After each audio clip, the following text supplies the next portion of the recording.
kanalını 10 günə bitirdi. Amma indi Fərdi xanımın sayəsində pudranı belə çox nadir hallarda istifadə edib məsxərəyə qoymağı bilirlər. Çox vaxtda iş görüşlərimin bəzilərinə getməmişəm. Aknələrimə görə utanıb və cəmiyyət işinə çıxmadığım üçün. Yeni ailə həyatı quran zaman qohumların yanına falan gedirdik qonaq.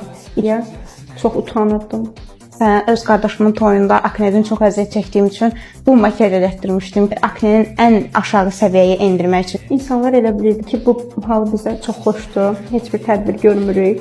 Yəni fikir vermirik, kompleks eləmirik. Və qısa saniyəyə görə akne müalicəsi götürmürsən və yaxud özünün bu halı motivasiyadan salmır. Qorxunc bir yuxu. Bəlkə ən bərbad hadisə kimi yəni yadımda qalar.